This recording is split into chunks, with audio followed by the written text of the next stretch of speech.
Materi kita kali ini adalah tentang faktor-faktor yang memengaruhi laju reaksi kimia. Adapun materi ini merupakan submateri dari materi laju reaksi.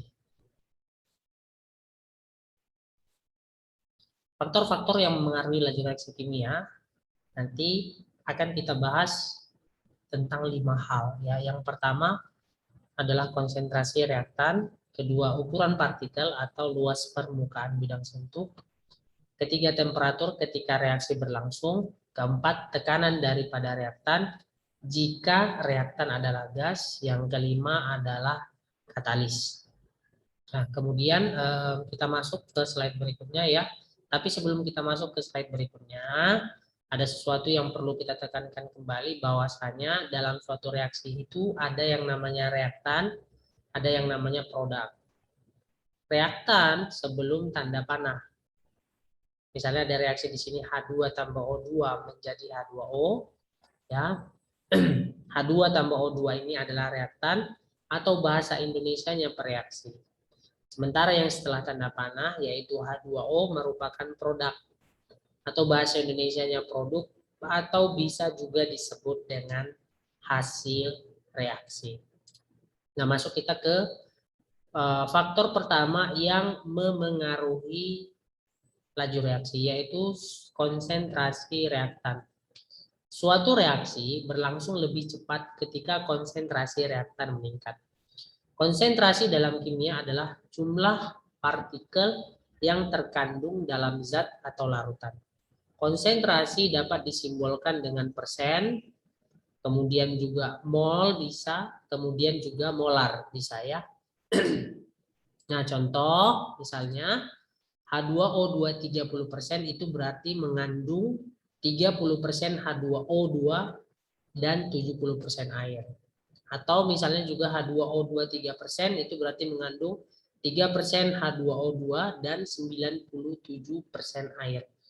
Di sini bisa kita katakan bahwasanya H2O2 30% itu memiliki konsentrasi yang lebih tinggi dibandingkan dengan H2O2 3%. Karena sudah jelas ya kandungan H2O2-nya pada larutan yang pertama yaitu 30%. Berarti konsentrasinya lebih tinggi dibandingkan dengan H2O2 yang 3%.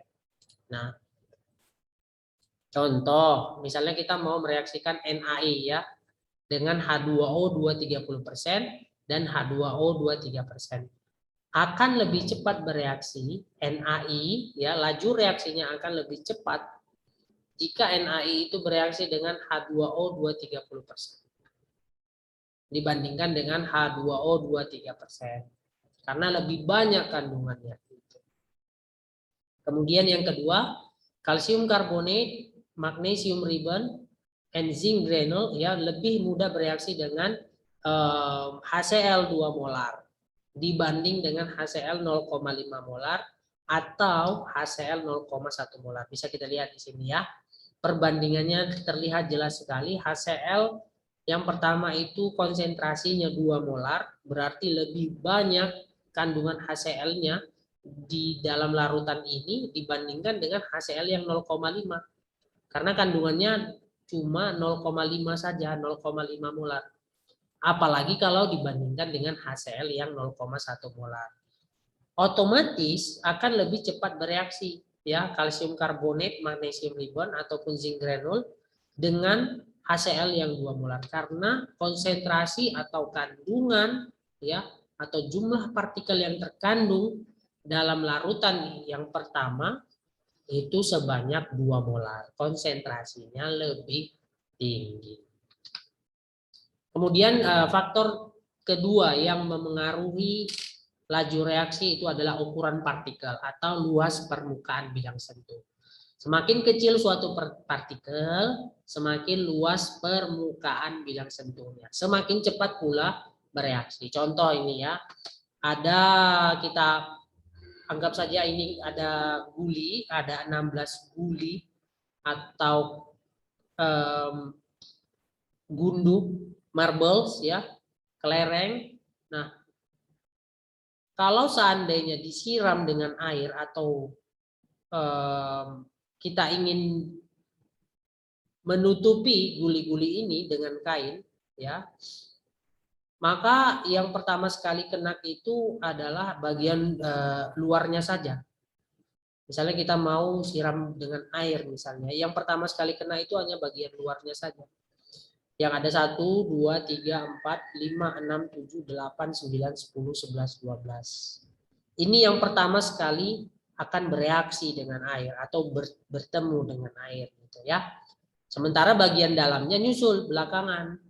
Tapi kalau seandainya kita pecah ini, kita bagi 4, jadi bentuknya lebih kecil, kita siram dengan air contohnya, maka semuanya akan terkena langsung dengan air, bahkan yang bagian dalam.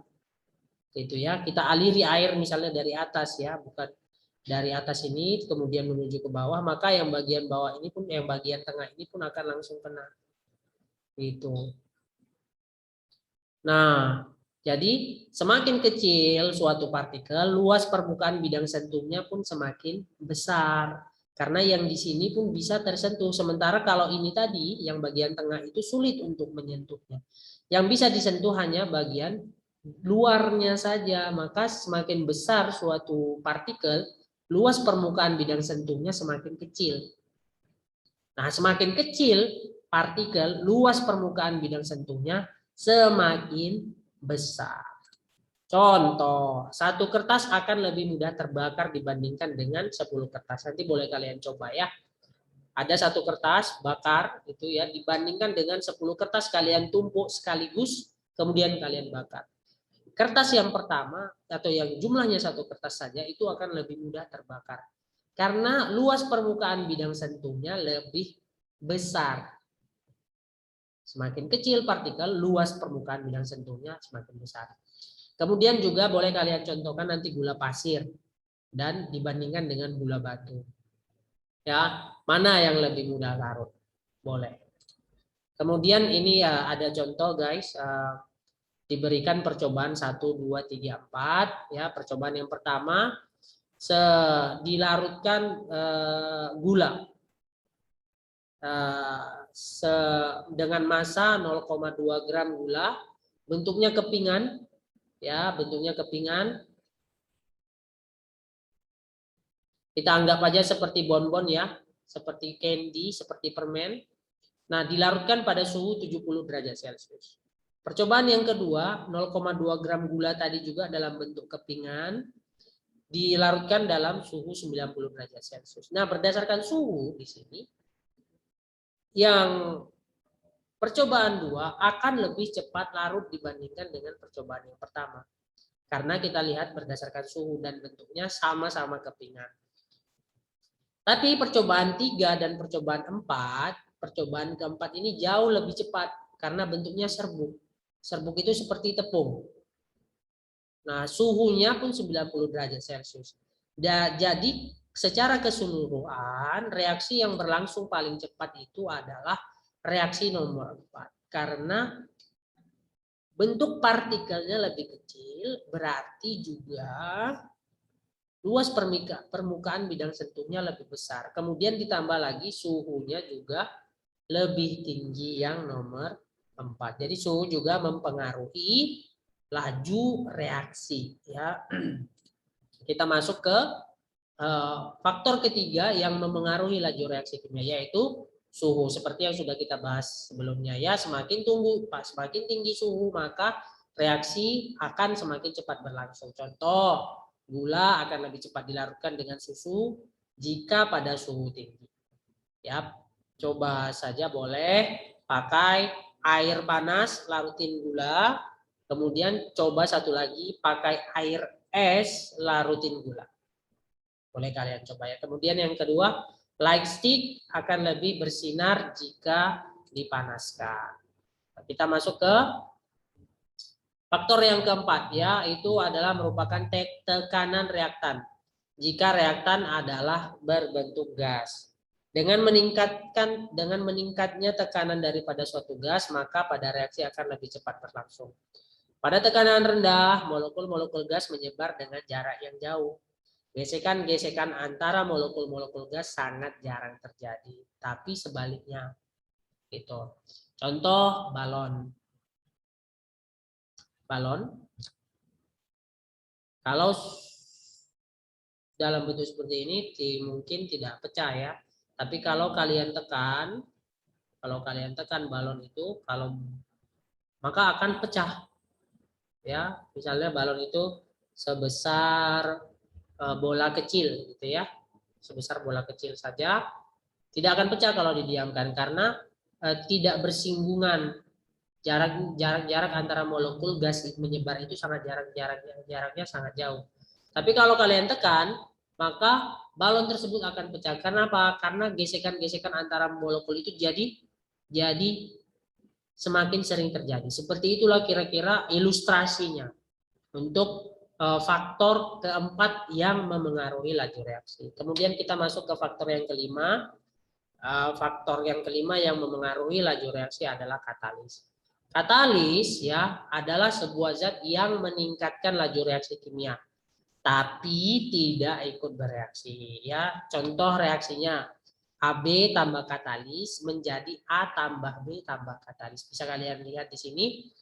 Sebelum bereaksi, katalis tetap ada juga setelah bereaksi. Contoh hidrogen peroksida tambah mangan 4 oksida menjadi air tambah oksigen tambah mangan 4 oksida. Nah, sebelum bereaksi atau sebelum tanda panah namanya mangan 4 oksida, setelah tanda panah juga namanya mangan 4 oksida. Tidak terjadi perubahan, tetap terbentuk mangan 4 oksida.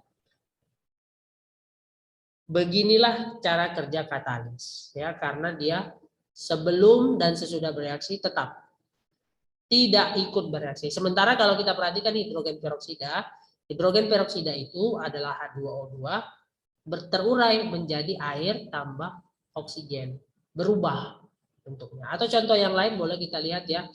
HCl tambah Zn tambah CuSO4 menjadi ZnCl tambah H tambah CuSO4. CuSO4 sebelum bereaksi dan sesudah bereaksi juga tetap sama. Sementara HCl dan Zn berubah menjadi senyawa yang baru. Membentuk ikatan dengan senyawa yang lain dan juga terurai menjadi unsur yang baru. Sementara CuSO4-nya tetap. Nah, CuSO4 ini berperan sebagai katalis. Kemudian H2C2O4 tambah H2SO4 tambah MnSO4 tambah KMnO4 menjadi KMnSO4 tambah H2O tambah CO2 tambah MnSO4. Bisa dilihat di sini. Sebelum bereaksi MnSO4 ada, setelah bereaksi juga ada MnSO4. Jadi MnSO4 di sini merupakan katalis. Katalis itu fungsinya adalah untuk meningkatkan laju reaksi. Bisa kita lihat pada grafik berikut ya. Kalau tanpa menggunakan katalis maka reaksi itu berlangsung pada waktu yang diperlukan sampai jarak sini guys. Nah, sementara kalau menggunakan katalis jarak waktu yang diperlukan itu tidak terlalu jauh.